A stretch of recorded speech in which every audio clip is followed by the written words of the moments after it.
स्वागत कीजिए the voice of youth Shri Rahul Gandhi ji. Everybody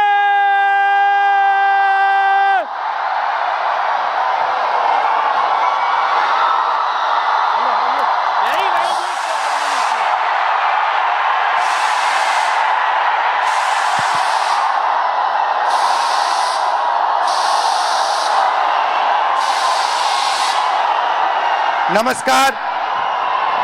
How are you? How is Pragraj?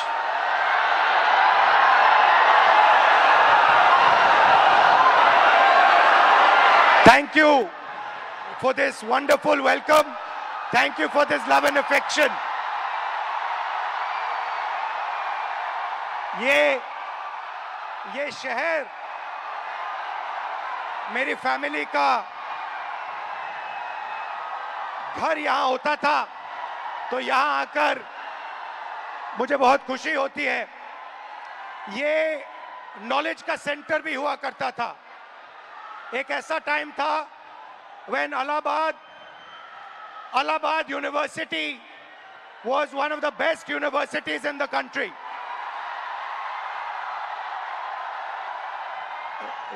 This evening, आज शाम मैं आपसे दर्द, डेटा और दौलत की बात करना चाहता हूं। आपका दर्द, आपका डेटा, मगर आपका धन नहीं, जो आपका होना चाहिए, उनका धन। इन तीन चीजों के बारे में मैं आपसे बात करना चाहता हूं। ये आप हो, आप भारत की शक्ति हो, भारत की शान हो, भारत की स्ट्रेंथ हो। और जब मैं कहता हूं आप भारत की शक्ति हो, भारत की स्ट्रेंथ हो, मैं भीड़ की बात नहीं कर रहा हूं। मैं हर हिंदुस्तान के नागरिक, हर यूथ की बात कर रहा हूं, इंडिविजुअल्स की बात कर रहा हूं। आप सब में इंटेलिजेंस है, इमेजिनेशन है, कैपेसिटी है, और अगर ये देश आगे बढ़ेगा तो आपके बल पे, आपकी स्ट्रेंथ पे इस देश का फ्यूचर बनेगा। हिंदुस्तान के पास सबसे बड़ा, दुनिया में सबसे बड़ा यूथ का पॉपुलेशन है। 40 करोड़ युवा, आप जैसे युवा, एनर्जेटिक युवा इस देश में रहते हैं। ये इस देश की स्ट्रेंथ है। चाइना की बात होती है, अमेरिका की बात होती है, रशिया की बात होती है, इंडिया के यूथ के सामने, इंडिया के यूथ पोटेंशियल के सामने ये सब लोग कुछ नहीं है। 21वीं सदी में एक और चीज हुई है। 21वीं सदी में अगर देश प्रगति करता है तो दो चीजों के बल पे करता है। यूथ पोटेंशियल जो आप में है और डेटा जो आप क्रिएट करते हो। हिंदुस्तान के पास यूथ है और सबसे ज्यादा, दुनिया में सबसे ज्यादा डेटा हिंदुस्तान में है। 1 गीगाबाइट डेटा प्रति भारतीय प्रतिदिन इस्तेमाल करता है। और प्रगति होगी, फ्यूचर होगा, तो डेटा और आपके पोटेंशियल पे होगा। युवा plus data is equal to 21st century economy.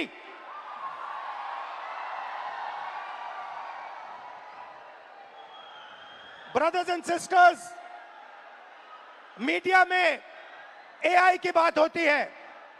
Everybody speaks about AI, but I want to make one thing very clear, and ये आपको समझना चाहिए। आपके डेटा के बिना एआई का कोई मतलब नहीं है। अगर एआई बनता है तो आपके डेटा के बेसिस पे बनता है।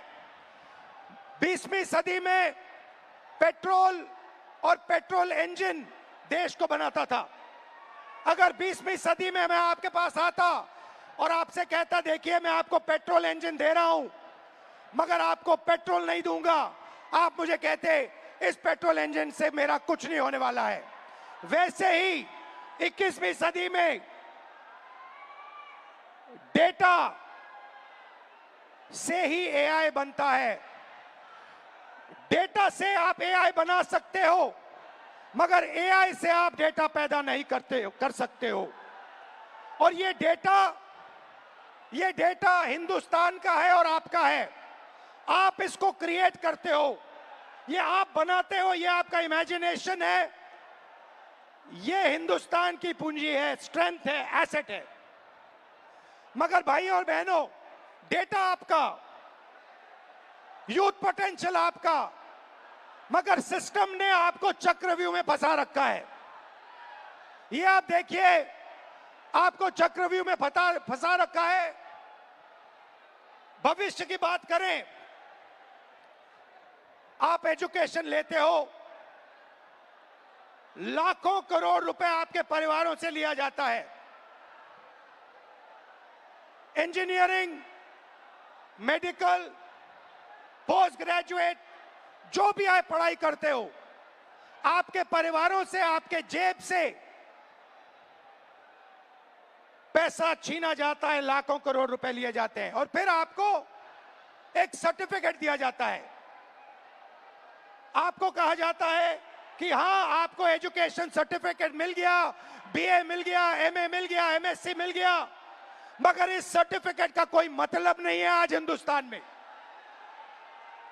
क्योंकि यह सर्टिफिकेट आपको रोजगार नहीं दे सकता है। चाहे आप कुछ भी करें, यह सर्टिफिकेट हिंदुस्तान में आपको रोजगार नहीं देता है। आंकड़ा मैं आपको देता हूं, 1000 युवाओं में से सिर्फ 12 युवाओं को परमानेंट नौकरी मिलती है। जहां तक डेटा की बात है, आपका डेटा छीन लिया जाता है।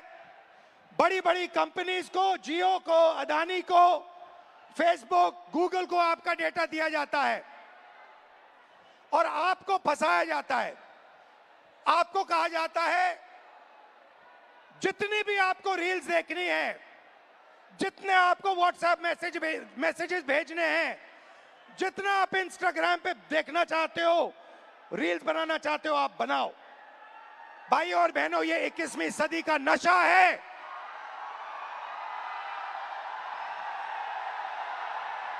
ये 21वीं सदी का नशा है। और फिर आपसे कहा जाता है कि ब्लिंकिट में काम करो, ऊबर में काम करो, मजदूरी करो, 21वीं सदी का नशा लो, मगर तुम्हें नौकरी नहीं मिल सकती, रोजगार नहीं मिल सकता इस हिंदुस्तान में। आइए एक युवा की आवाज सुने। ये जो बोलेंगे, ये आप सबके दिल में है। ये जो सवाल उठा रहे हैं, हिंदुस्तान का हर एक युवा यही सवाल पूछ रहा है, उठा रहा है। होता हम भी सीट खरीद लेते। आज मैं ब्लिंकिट में काम करता हूँ 10 घंटा, उसके बाद मैं पढ़ाई करता हूँ। इंडियन आर्मी का एग्जाम दिया, 1 नंबर से मैं बच गया। सीट खरीदता, मैं ब्लिंकिट में काम नहीं करता। ये कह रहा है कि शिक्षा लेने के लिए मुझे ब्लिंकिट में बंधुआ मजदूर जैसे काम करना पड़ा और उसके बाद मजदूरी करने के बाद, 21वीं सदी की मजदूरी करने के बाद पेपर लीक होता है और कोई अमीर बच्चा, अमीर परिवार पेपर खरीद के मेरे फ्यूचर को खत्म करता है। आइए, वेलकम। कैसे हैं आप? नाम क्या आपका? मेरा नाम सर अजय राघव है। अविनाश और अजय। आइए, अविनाश और अजय दोनों स्टूडेंट्स हैं, इनसे थोड़ा सुनते हैं, इनका एक्सपीरियंस क्या रहा है, बताइए। सर मैं यूपीएसआई एस्पिरेंट हूँ। वो पास पकड़ते हैं। सर मैं यूपीएसआई एस्पिरेंट हूँ और उत्तर प्रदेश में यूपीएसआई की भर्ती 5 साल के बाद आती है। 2020-21 यूपीएसआई की भर्ती 2020-21 में आई थी। इससे पहले तो उसमें व्यापक स्तर पर घोटाला हुआ था। मैं मानता हूं इस चीज को कि वो भारत की एग्जामिनेशन हिस्ट्री का सबसे बड़ा घोटाला था। उसमें सैकड़ों एफआईआर दर्ज हुई, 350 से ज्यादा फेक एलिमेंट डमी कैंडिडेट पकड़े गए। हमने सैकड़ों इनको प्रूफ दिए, लेकिन इन्होंने भर्ती को पूरा कर दिया। सर, मेरा दरोगा बनना एक सपना था। मैं किसान फैमिली से बिलोंग करता हूं, तो मैंने नई भर्ती की आस में तो फिर से पढ़ना शुरू कर दिया और मुझे पढ़ते पढ़ते 4 साल गुजर गए। सर, 2025 में फिर यूपीएसआई की भर्ती आई और ये चीजें 2025 में भी देखने के लिए मिली। सर, यूपीएसआई के अंदर स्कोर कार्ड तक रिलीज नहीं करते हैं। मैंने परीक्षा दी है, मुझे ये नहीं पता चल पाता है कि मेरे रॉ मार्क्स कितने हैं और मेरे नॉर्मलाइजेशन मार्क्स कितने हैं, क्योंकि अलग अलग शिफ्ट में पेपर होता है। तो ये नॉर्मलाइजेशन का प्रक्रिया अपनाते हैं, ये तक नहीं बताते हैं कि कौन सा नॉर्मलाइजेशन फॉर्मूला इन्होंने यूज किया है। जो यूपीपी आरपीबी जो पुलिस उत्तर प्रदेश पुलिस एवं प्रोन्नति भर्ती बोर्ड है सर, ये अकाउंटेबिलिटी इसकी फिक्स करने वाला कोई नहीं है। हमने तमाम प्रयास कर लिए, जनता दरबार चला गया, मैं इनके कैबिनेट मंत्रियों को ज्ञापन दे लिए, उल्टा इन्होंने मेरे को पकड़ के जेल में डाल दिया। मेरा गुनाह अपराध सिर्फ इतना था कि मैं इनके जनता दरबार योगी जी से मिलने चला गया।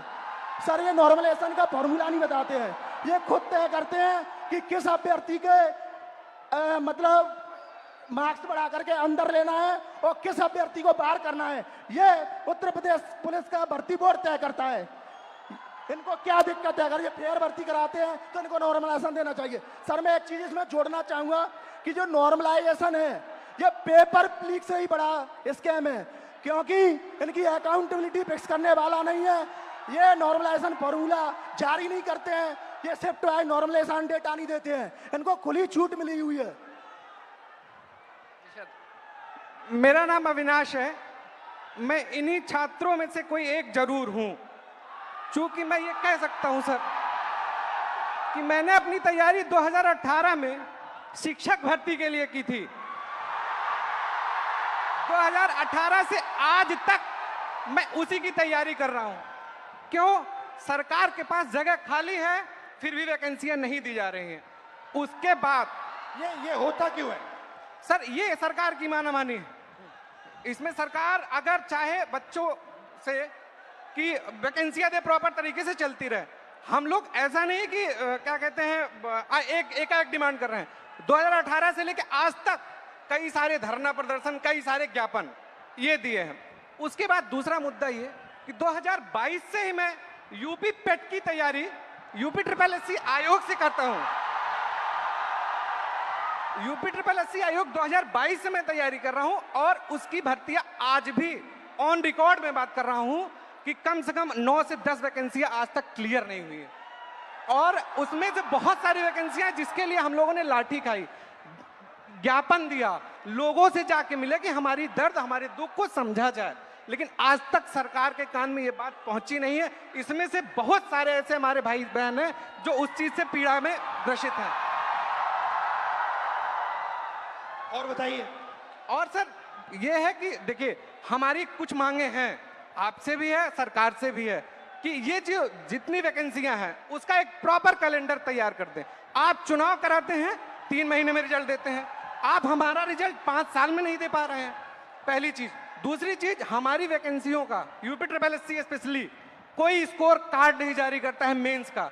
अगर उनको कुछ भी करना होगा वो रोल नंबर दे देंगे। मतलब अकाउंटेबिलिटी और ट्रांसपेरेंसी होनी चाहिए। जी एग्जैक्टली यही चीज है।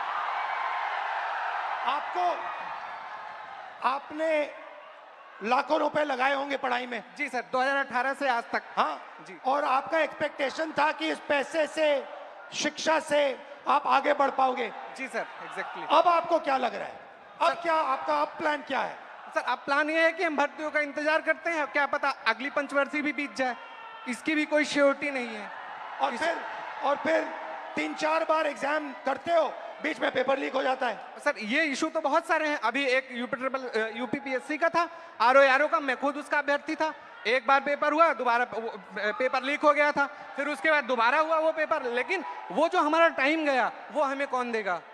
बिल्कुल। जो हमारा टाइम गया, हमारा जब पैसा। आपका पेपर लीक हुआ, आपको क्या फीलिंग आई, अंदर क्या लगा आपको, यार ये क्या हुआ, क्या करें क्या? मतलब ये होता है ना सर, कभी कभी एग्जैक्टली मैं बता रहा हूँ, उस 10 बाई 10 के कमरे में कभी आप बैठ के सोचिए कि अगर हमारा पेपर लीक हो गया, हम किससे बात करें, अपनी किसको अपना मुंह दिखाएं कि यार अब मेरा इस बार नहीं हुआ, पेपर लीक हो गया, मैं किससे जाके कहूंगा? और सालों आपने मेहनत की, घंटों आपने मेहनत की, और 1 सेकंड में पूरा खत्म हो जी जाता है। सर, एग्जैक्टली यही चीजें होती हैं। और ये जो दुख दर्द है, ये मैं नहीं हूं, ये इसमें ये से सब है। लगभग जितने लाखों खड़े करोड़ों युवा हैं, सब लाखों करोड़ों युवा हैं सर।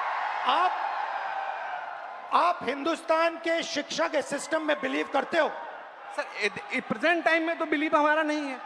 नहीं है, एग्जैक्टली नहीं है। रीजन, अगर आज 2018 से मैं अब बेरोजगार टहल रहा हूं, कोई स्किल हमें दे दिए होते 2018-17 में, तो मैं कहीं प्राइवेट, फिर सेकेंडरी, इस प्रयागराज में या इस आसपास के इलाकों में हमें कोई ऐसा इशू नहीं है, ऐसे कोई मतलब रिसोर्सेज नहीं है कि मैं प्राइवेट काम कर सकूं, और काम करूं तो वो डेली वेजेस के हिसाब से बहुत कम हो जाएगा। ये आपका क्या है, ये टैटू क्या है? मेरा नाम है अच्छा, अविनाश। आपका नाम है, ठीक है, थैंक यू अविनाश।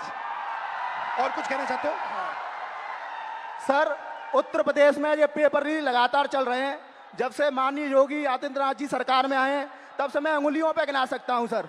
2017 दरोगा भर्ती पेपर लीक, उसके बाद यूपी कांस्टेबल 2018 पेपर लीक, उसके बाद 2020-21 की यूपीएसआई भर्ती पेपर लीक, और 2022 का लेखपाल भर्ती पेपर लीक, और 2023 में आरओ एआरओ वो भी पेपर लीक, 2023 का कांस्टेबल भर्ती पेपर लीक, और ये स्कोर कार्ड नॉर्मलाइजेशन की धांधली वर्तमान में चल रही है।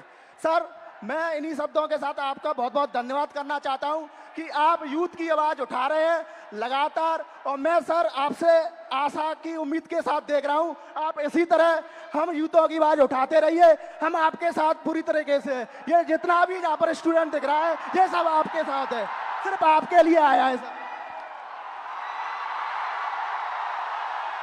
Thank you. तो आपने सुनी उत्तर प्रदेश के स्टूडेंट्स की आवाज।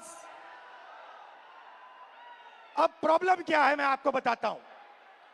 प्रॉब्लम है कि आप पढ़ाई करते हो, पैसा डालते हो, मेहनत करते हो, मगर रोजगार के सारे दरवाजे हिंदुस्तान में बंद पड़े हुए हैं, एक दरवाजा खुला नहीं है। दरवाजे कौन से हैं? पहला दरवाजा मैन्युफैक्चरिंग का। आज दुनिया में आपको मेड इन चाइना दिखेगा, मेड इन वियतनाम दिखेगा, मेड इन बांग्लादेश दिखेगा, मगर मेड इन इंडिया नहीं दिखेगा।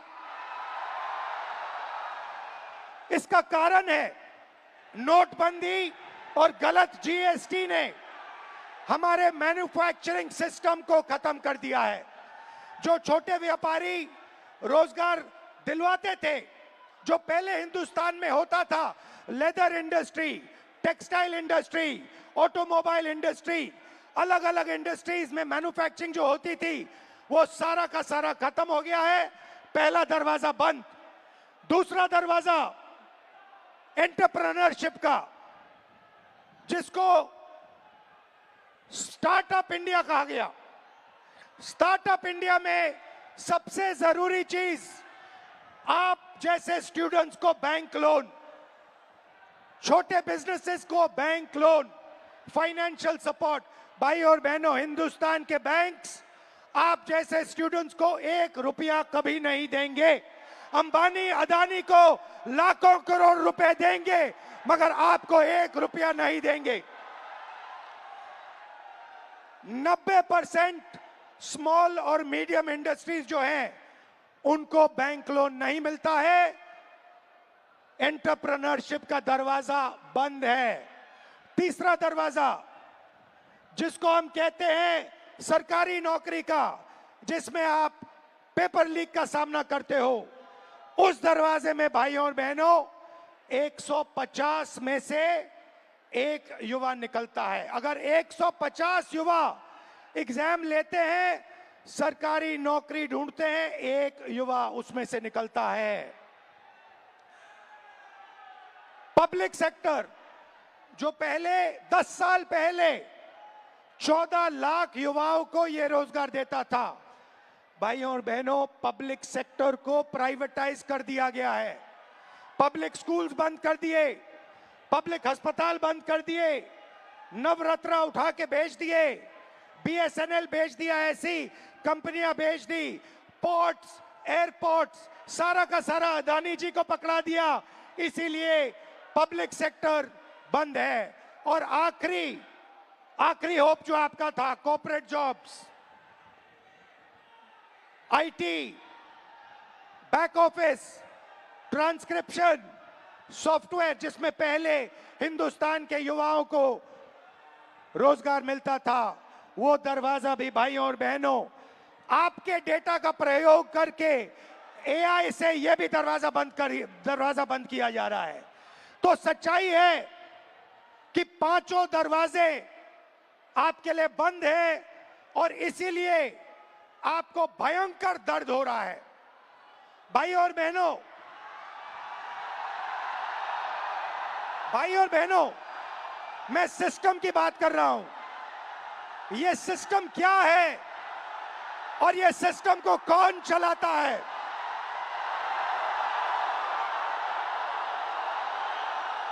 भाई और बहनों, डेटा आपका, दर्द आपका, दौलत इनकी।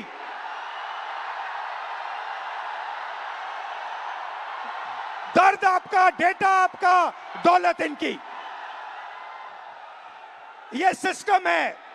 अंबेडकर जी ने कहा था सोशल, पॉलिटिकल, इकोनॉमिक। ये देखिए, ये है इकोनॉमिक, पैसा, अदानी। इनकी आमदनी 10 साल में 30 गुना बढ़ी है।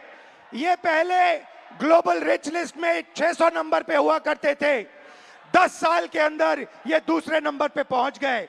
ये पूरे सिस्टम को फाइनेंशियल सपोर्ट देते हैं। बीच में पॉलिटिकल, मोदी जी, अमित शाह जी। बीजेपी का बैलेंस 150 करोड़ रुपए का होता था बैंक में, आज इनका बैंक बैलेंस 10,000 करोड़ रुपए का है। 10,000 करोड़ रुपए का एक पॉलिटिकल पार्टी का बैंक बैलेंस। नरेंद्र मोदी जी आपका ध्यान भटकाते हैं और पॉलिटिकल सिस्टम चलाते हैं। वोट चोरी होती है, वोटर लिस्ट में ब्राजील की औरतें आती है। और तीसरा, आपके सोच पर कंट्रोल, जो इलाहाबाद यूनिवर्सिटी में किया गया है, आरएसएस के वाइस चांसलर्स बैठा के हर संस्था में प्रचारक, ब्यूरोक्रेसी में प्रचारक, फोर्सेस में प्रचारक, मीडिया में प्रचारक, जुडिशरी में प्रचारक, पैरामिलिट्री में प्रचारक, यूनिवर्सिटी कॉलेजेस में प्रचारक।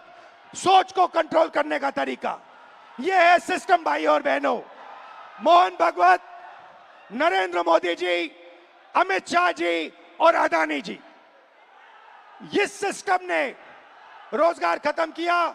इस सिस्टम ने यूनिवर्सिटीज को कैप्चर किया। इस सिस्टम ने आप पर आक्रमण किया है। मगर इस अंधेरे में आप लोगों ने लाइट चला दी। ये देखिए, इस अंधेरे में आपने वो करा जो आपके माता पिता नहीं कर पाए। वो अपने डर का सामना नहीं कर पाए, मगर हिंदुस्तान के स्टूडेंट्स, हिंदुस्तान के युवाओं ने अपने डर का सामना किया और देश को बदल दिया।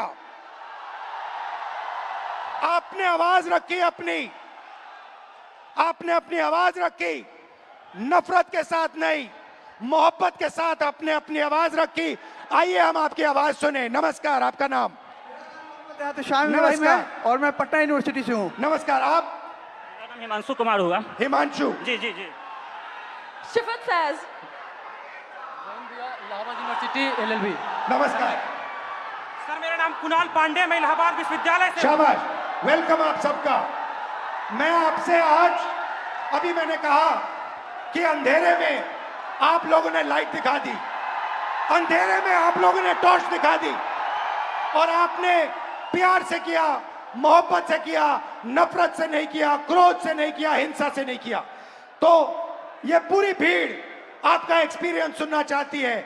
आपने क्या सहा, आपने क्या किया, थोड़ा बताइए, एक एक करके बताइए। साथियों, जो 22 जुलाई को पटना में बिहार बंद का कॉल था, हम लोग राजभवन मार्च कर रहे थे और वहाँ एक चीज हमें एहसास हुआ कि पुलिस ऐसे मौके की तलाश में थी कि वो हम पे लाठी भी चार्ज कर ले, उन पे इल्जाम ना हो। जब हम राजभवन से थोड़ी देर पहले पहुंचे, वहाँ पे पुलिस वाले थे बिना बैच के और लाठी की जगह पे वो बैम्बू लिए हुए थे। उनसे जब पूछा गया आपका बैच कहाँ है, तो वहाँ से अधिकारी पूछते हैं कि आप कौन हो पूछने वाले। मैं बताता हूँ तो कहते हैं इससे क्या होगा। हमने कहा सर इतने बच्चे मरे, उनका जवाब कौन देगा। कहते वो तो चले गए, अब क्या तुम भी जाना चाहते हो। मैंने कहा सर वो तो चले गए, लेकिन अब बदलने का वक्त आ गया, क्योंकि अब नहीं बदलेगा सर, कभी नहीं बदलेगा। हम छात्र युवा देश के भविष्य हैं। उसके बाद वो वाटर कैनन चलाने लगते हैं जिससे हमें फर्क नहीं पड़ता है। उसके बाद वो लाठी चार्ज करते हैं, जिससे उनका टारगेट था या सर पे मारो या पैर में। उन्होंने मेरे पैर पे बहुत मारा, मैं गिर गया। उसके बाद वो लाठी चार्ज करने लगे, स्टोन चलाने लगे, आंसू गैस। और एक बात मैं आपको बता दूं, जब मैं गिर गया उसके बाद जो डीएसपी हैं वो आके दोबारा मेरे पेट पे मार दी, जबकि मेरा लेग डैमेज था। कुछ छात्र मुझे वहां से उठा के ले जाते हैं, साइड रखते हैं। पुलिस वाले आगे कहते हैं ये छात्र थोड़े हैं, इसको तो जेल भेजना चाहिए। इवन वो एम्बुलेंस नहीं आने देते हैं। मुझे 3 इडियट की मूवी की तरह स्कूटी पे हॉस्पिटल ले जाना पड़ता है। बीच में आ जाओ, बीच में आ जाओ। जैसे सर मैंने बताया कि वो एम्बुलेंस तक नहीं आने देते हैं। हमें 3 इडियट के स्कूटी की तरह मुझे स्कूटी पे हॉस्पिटल ले जाया गया है। और नेक्स्ट डे जब फिर मैं हॉस्पिटल जाता हूँ, मुझे डिटेन किया जाता है। मेरे पैर में बैंडेज लगा था, 15 घंटा मुझे थाने में बंद करके रखा गया। और जितने फोटो थे सबसे मुझे मिलाया गया, नाम पूछा गया। जब मैं नाम बताया तो इंचार्ज कहती है इसको तो मुझे लगता है कहीं देखा है। मैंने कहा मैम मैं नॉर्मल स्टूडेंट हूँ, मेरे ऊपर एक भी FIR नहीं है। तो कह रही वो तो मैं देख लूंगा। धमके दिए जाते हैं उन्हें हमें। मैं ये बता दूं कि जब हमें PR बॉन्ड साइन करवाया गया, उसके बाद हमारे एड्रेस पे डिटेन करने के लिए छापे पड़ रहे हैं। हम छात्र हैं, देश के भविष्य हैं, और आज आप हमारे पर अत्याचार कर रहे हैं। हम क्या कह रहे हैं, हमें तो नौकरी चाहिए। हम पहले नौकरी के लिए आंदोलन करें, फिर एग्जाम के लिए आंदोलन करें, फिर रिजल्ट के लिए आंदोलन करें, और फिर पेपर लिखे उसके लिए आंदोलन। हम छात्र हैं या आंदोलन जीवी है? हम छात्र हैं।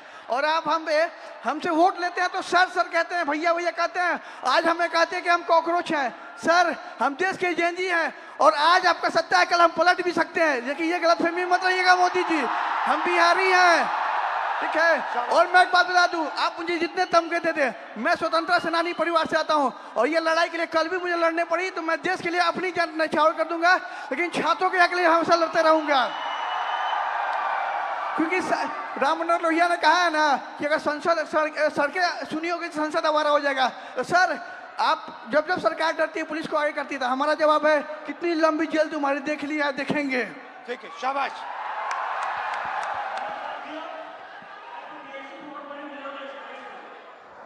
सर मैं मतलब कि मैं बीएड हमारी मम्मी करवाई थी जमीन बेचकर।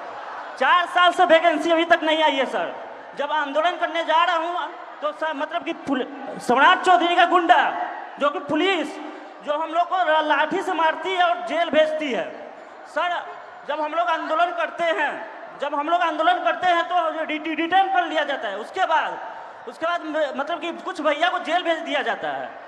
उसके बाद मतलब कि हम लोग जब स्टेट क्वालिफाइड। रिलैक्स करो, कोई प्रॉब्लम नहीं है, घर में हो अपने, खुल के बोलो, टेंशन मत लो। ये जब मैं पहली बार ऐसे बोला था, मैं भी नर्वस था।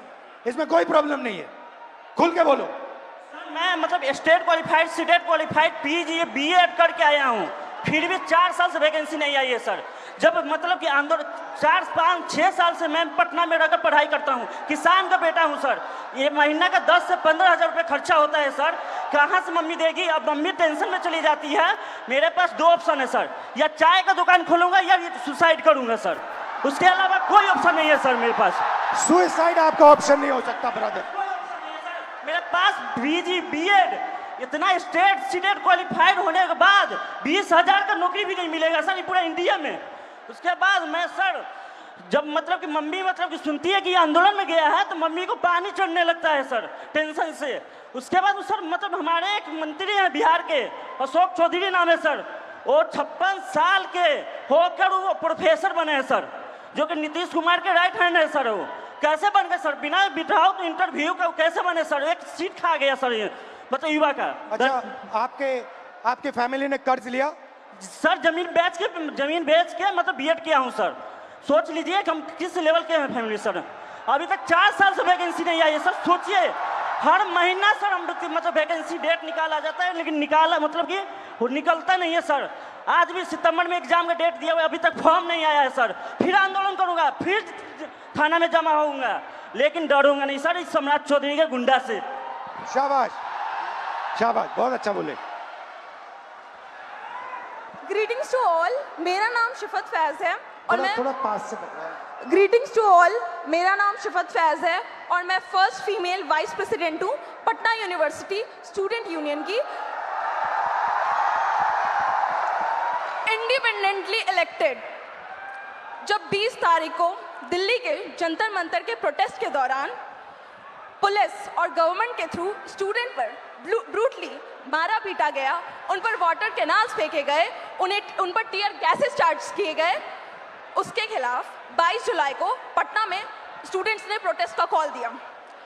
वहाँ स्टूडेंट्स मौजूद हुए और पीसफुल प्रोटेस्ट उन्होंने स्टार्ट किया, लेकिन फिर बिहार पुलिस और बिहार सरकार ने स्टूडेंट के साथ फिर से ब्रूटली ट्रीट किया, उन्हें मारा और रातों रात उनके घर से उन्हें डिटेन कर लिया जाता है बिना इस जानकारी के कि वो कौन से पुलिस स्टेशन में है, वो कौन से किस थाने में है। इन सब हमने 23 जुलाई को पेपर लीक के खिलाफ, स्टूडेंट ब्रूटैलिटी के खिलाफ और बिना अनलॉफुल वे में डिटेन होने के खिलाफ एक प्रोटेस्ट रखा अपने यूनिवर्सिटी के कैंपस में। लेकिन हमारे प्रोटेस्ट स्टार्ट करने से पहले ही वहाँ पर पुलिस, सीआरपीएफ और एसडीएम मौजूद थे। सर हम छात्र हैं और हमें एज अ वाइस प्रेसिडेंट मुझे यूनिवर्सिटी के गेट से घुसने नहीं दिया जा रहा था। फिर भी क्योंकि मेरा वो प्रोटेस्ट था, हम लीड करने के लिए जैसे तैसे घुसे। हमारे कुछ फेलोज जो प्रोटेस्ट ज्वाइन करने आ ही रहे थे, उन्हें पुलिस गेट से ही भगा देती है और कुछ फेलोज को लाठी चार्ज कर डिटेन कर लेती है बिना किसी मेडिकल ट्रीटमेंट के। उनका सर 10 से 12 घंटा फूटा रहता है पुलिस स्टेशन पे।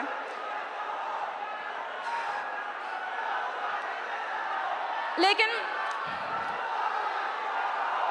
Don't worry, relax. लेकिन उस रात हमें छोड़ दिया जाता है, लेकिन अगले सुबह से बिहार की सड़कों पे जो स्टूडेंट प्रोटेस्ट नहीं भी कर रहे थे उन्हें उठा लिया जाता है लाइब्रेरी से, उनके घर से, बिना किसी पुलिस वारंट को। और 25 जुलाई को शिवान में एक 47 फायर किया जाता है, उसमें एक स्टूडेंट की मौत हो जाती है और एक स्टूडेंट हॉस्पिटलाइज रहता है। क्या इसके खिलाफ बिहार सरकार ने अपनी एक आवाज़ नहीं उठाई, ना ही एक बात रखी? खैर, आप सब जानते हैं कि बुराई का अंत होता है और हमारी जीत हुई। 25 जुलाई को जब आप लोग धर्मेंद्र प्रधान की इस्तीफा की खुशी मना रहे थे, तब बिहार के छात्रों में अलग सा डर और भय मौजूद था। उन्हें कहीं से भी कभी भी अरेस्ट कर डिटेन कर लिया जाता और उन्हें किस पुलिस स्टेशन में भेजा जाता, इसका कोई अता पता नहीं है। चलिए अब हम बिहार के महिला शिक्षा व्यवस्था पर बात करते हैं। जब एक बिहार की लड़की अपने पढ़ाई के लिए लड़ती है तो सबसे पहला लड़ाई उसका उसके घर वाले से होता है। वो जैसे तैसे घर से निकल तो जाती है, फिर बिहार सरकार वैकेंसी नहीं निकालती है, फिर उसके लिए वो प्रोटेस्ट करती है, वैकेंसी निकालती है, फिर पेपर लीक हो जाता है, फिर उसके लिए वो प्रोटेस्ट करती है, फिर प्रोटेस्ट करती है, उसी दौरान उन्हें मारा जाता है, डिटेन कर लिया जाता है, अरेस्ट कर लिया जाता है। हम स्टूडेंट हैं, कोई प्रोटेस्टर नहीं है, और फिर बिहार सरकार इसी चक्रव्यूह में हमें छोड़ देती है। खैर, यही है हमारे बिहार का शिक्षा व्यवस्था। और सर, हमारा गवर्नमेंट से यही अपील है कि अगर आपको लगता है कि हम आपके डिटेन और अरेस्ट से डर जाएंगे तो ये आपकी गलतफहमी है। और सर, कल को अगर आप गवर्नमेंट रूलिंग पार्टी बने तो हमें ये एक्सपेक्ट है कि जैसे आप आज स्टूडेंट्स के खिलाफ, स्टूडेंट के साथ खड़े हैं, वैसे कल भी खड़े रहे। बिल्कुल बिल्कुल सर, आपसे यही उम्मीद है। थैंक यू, शाबाश।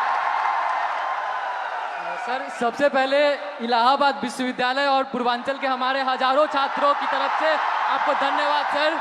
और सर, मैं सर इलाहाबाद विश्वविद्यालय लॉ फैकल्टी का छात्र हूँ सर, और हमारे यहाँ समस्याओं का अंबार लगा पड़ा है। सर हमारे लॉ फैकल्टी में सर जो लाइब्रेरी है उसमें सर पूरी पानी आती है, मतलब बाढ़ आता है सर। और जब लाइब्रेरी बंद कर दी जाती है, जब हम लोग पूछते हैं कि सर लाइब्रेरी बंद क्यों, तो कहते हैं उसमें करंट का पानी दौड़ता है, बेटा आप बाहर रहो।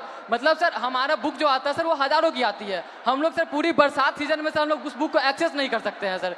और हमारे साथी जो सर प्रोटेस्ट पे बैठे हुए पिछले 1 महीने से सर, तो उन्होंने जब उनकी सर बहुत बेसिक मांगे सर जो एक ह्यूमन के लिए सर जो चाहिए सर, उनको सर प्रॉपर सैनिटेशन के लिए सर जो प्रॉपर वॉशरूम साफ पानी चाहिए छात्र संघ के लिए, और उन्होंने 400% सर फीस वृद्धि किया है सर। यहाँ हमारे पूर्वांचल के हजारों साथी हैं सर, उनसे पूछिए उनके बिल्कुल सर 400% सर इका बैग, उनसे पूछिए सर हमारे घर के सर जो मैक्सिमम इनकम होती है सर 70% से ज़्यादा लोगों के पास वो 8,000 रुपये है सर। और हमारे जो हॉस्टल की फैसिलिटीज और फीस है सर वो 30-30 हज़ार रुपये कर दी गई है, पूरे देश भर में सबसे महंगी सर, सबसे महंगी। इवन उनको जो हमारे जो संघ के आका ऊपर के बैठे हुए सर, उनका कार्यक्रम विश्वविद्यालय में होगा, लेकिन हम बच्चे अगर जा करके कहें कि मैम, या फिर हमारे जो DSW सर है उनसे कहें कि हमारा डिबेटिंग सोसाइटी है, कुछ कल्चर है, आप एक प्रोग्राम करवा दो, तो हमको सर 15-20 ज्ञापन देने पड़ते हैं। उसके बाद भी हमें मिलते हैं सिर्फ ताने कि तुम लोग मतलब कुछ नहीं करो। पानी के लिए सर जो हम लोग DSW कार्यालय गए उनसे कहें कि सर वाटर कूलर में कीड़े आते हैं, तो वो कह रहे हैं कि विश्वविद्यालय पानी पीने की जगह नहीं है, आप घर से पानी लेकर के आओ, यहाँ पे पानी नहीं पिया जाता है, आपको जो भी करना है बाहर करो। सर 24 घंटे हम लोग हैं कि लाइब्रेरी को आप 24 घंटे ओपन करो, हम लोग पढ़े, तो वो कह रहे हैं कि 8 घंटे करते हैं, उसको किए, फिर उसके बाद वो कह रहे हैं कि 24 घंटे लेकर पढ़ कर क्या करोगे, कौन सा कलेक्टर बनना है तुमको, आप बताइए सर। अब हमारे इलाहाबाद से सर, इलाहाबाद विश्वविद्यालय से सर इतने सारे प्रधानमंत्री निकले, इतने मुख्यमंत्री निकले, और वहीं पे छात्र संघ को सिर्फ इसलिए बंद कर दिया गया है क्योंकि गरीब घर के लड़के कभी भी राजनीति में ना आ पाए और बड़े घर के लड़के आकर के जो है सो उसको सत्ता संभाले, हम लोग हमेशा सर गुलामी करें, हमारी मानसिकता ऐसी बना दी जा रही है। और अगर आप कुछ भी बोलो तो उनके से संघ के गुंडे पाल रखे हैं। अभी 2 दिन पहले की बात है सर, आपने भी कमेंट किया था उस पर सर, आपकी आवाज़ उठाए हमारे लिए सर, फिर से धन्यवाद सर। हमारे साथी आशुतोष मौर्य, सौरभ गढ़वाल, शिवम यादव, ये लोग बैठे थे सर, हम लोगों पे सर पीछे गेट से जो उनके जो प्रॉक्टर सोकल जो गार्ड उनके होते हैं जिनमें किन्हीं का नेम प्लेट नहीं लगा सर, हम लोग अगर 10 बार आन जान करेंगे हमें 10 बार दिखाना, उनमें से किन्हीं का नहीं है सर, वो पीछे वाले गेट से सर कम से कम 60 से अंदर लड़के भेजे, और उसके बाद वो आए और बर्बरता से हमसे झगड़ा हुआ सर, हम लोगों से सर, मतलब उनकी हाथापाई, मतलब हम लोग बैठे थे, हमारा सारा सामान छीन लिया गया, हम लोग को भगा दिया गया, हम लोग को मजबूरन सर वहाँ पे पीछे पुलिस भी खड़ी थी सर, हमारे यूनिवर्सिटी की थाना है सर, 2 पुलिस वाले पीछे खड़े हैं, और वो 2 लोग थे सर। और दिन जब हम लोग रहते हैं तो वहाँ पे सर 3-3 गाड़ियाँ आकर के लगती है, ऐसे लगता है कि हम लोग कोई आतंकवादी बैठे हैं, अंदर जा करके क्या ही कर लेगा ये लोग।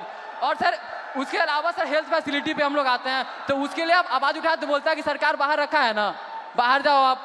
हमारे पास सर मतलब कहने को वहाँ पे शिक्षा से लेकर के सर जो नियुक्तियाँ जो होती हैं सर वो ट्रांसपेरेंट नहीं है, आप सवाल करोगे आपकी डिग्री रोक दी जाएंगी। अभी हमारे साथियों पे सर मुकदमे कर दिए गए, अभी हम दोनों यहाँ पे हैं, हो सकता है कल पे हम दोनों पे मुकदमा होगा। बिल्कुल सर, ये वहाँ का नियम है सर हम कह देना चाहते हैं, बिल्कुल सर हम कह देना चाहते हैं सर, हम गांधी के अनुयायी थे, गांधी के अनुयायी है, गांधी के अनुयायी रहेंगे, और उन संघी या कोई भी हो सर हम डरने वाले नहीं है। आइडियोलॉजी से समझौता सर जीवन में कभी नहीं होगा, हम पहले भी आपके खिलाफ थे, हम पहले भी अन्याय के खिलाफ थे, हम आज भी है सर, हम आगे भी रहेंगे। और सर आपके साथ के लिए सर फिर से हमारे सभी पूर्वांचल के साथियों की तरफ से सर एकदम फिर से धन्यवाद सर, आप हमारे लिए आए सर, धन्यवाद सर। बहुत अच्छा बोले आप।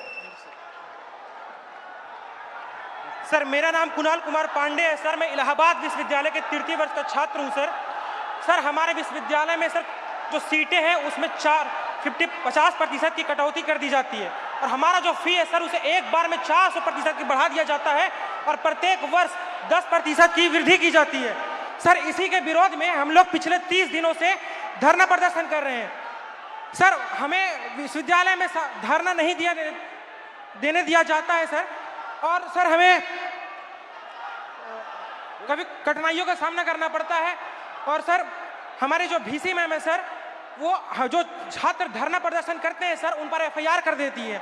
हमारे 5 साथियों पर FIR कर दिया गया है और उन्हें विश्वविद्यालय के अंदर प्रवेश मना कर दिया गया है सर। हम इससे बहुत पीड़ित हैं सर। इलाहाबाद विश्वविद्यालय के सभी छात्र बहुत उम्मीद से आपके पास आए हैं सर। मुझे पता है मैं यहाँ से जाऊंगा, कल मेरा भी निलंबन हो जाएगा, मेरे पर भी FIR हो जाएगा, लेकिन मैं अपने VC मैम से कहना चाहूंगा, मैम मैं इलाहाबाद विश्वविद्यालय का छात्र हूँ, ना मैं निलंबन से डरता हूँ, ना मैं AK-47 से डरता हूँ।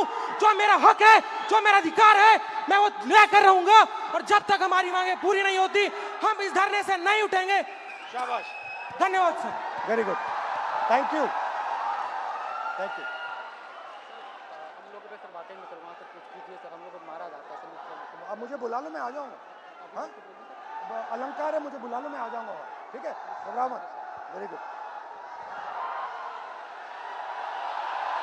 तो ये थी बिहार और उत्तर प्रदेश और इलाहाबाद यूनिवर्सिटी की आवाज। अब मैंने आपसे कहा कि आपने अंधेरे में टॉर्च जला दी, आपने हिंदुस्तान के स्टूडेंट्स को जगा दिया। आप सब अब बात समझ गए हो। मैंने आपसे सिस्टम की बात की। हम नफरत से और हिंसा से कभी काम नहीं करेंगे। हिंदुस्तान का कल्चर सत्य और अहिंसा का है, नफरत का नहीं है। और एक भी स्टूडेंट के दिल में नफरत नहीं होनी चाहिए, सिर्फ मोहब्बत होनी चाहिए। मैंने आपको पिछली स्लाइड में मोदी जी की फोटो दिखाई, अमित शाह जी की फोटो दिखाई, अदानी जी की दिखाई, मोहन भागवत की दिखाई, मगर नफरत नहीं करनी है, सिस्टम बदलना है। प्यार से, मोहब्बत से, नफरत से नहीं। सिस्टम को खत्म, टाटा बाय बाय करना है। आप सबका दिल से बहुत बहुत धन्यवाद, इस रिस्पांस के लिए धन्यवाद। और जो आप प्रोटेस्ट कर रहे हैं, जो आप अपने हक की लड़ाई लड़ रहे हैं, उसको आप करिए। मैं आपके साथ उसमें खड़ा हूं, खड़ा रहूंगा। है जैसे सर ने कहा, खत्म tata bye bye bye. Bye, खत्म टाटा बाय बाय। और बदलाव तो आ रहा है सर, और आएगा भी। आज क्या है, हम सब यहाँ एकत्रित हुए हैं, एक जेंजी मोमेंट हम आपके साथ क्रिएट कर लें, बताइए, है ना? क्या है, जेंजी में सेल्फीज बड़ी कॉमन है। चलिए, फोन है, ये हमारा फोन तैयार है सर, हम सब तैयार है सर के साथ सेल्फी के लिए।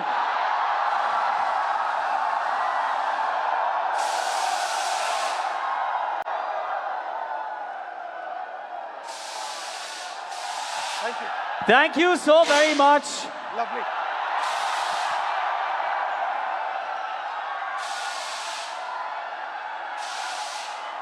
एक बार थोड़ा सा और शोर मचना चाहिए everybody.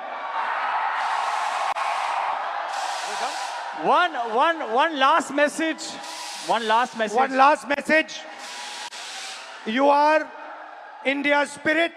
You are India's future. You are the most beautiful youngsters in the world. You cannot allow yourself to hate.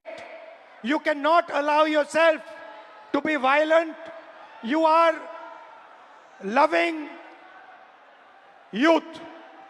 मोहब्बत की दुकान खोलनी है आपको, प्यार के साथ लड़ना है। Thank you, thank you very much.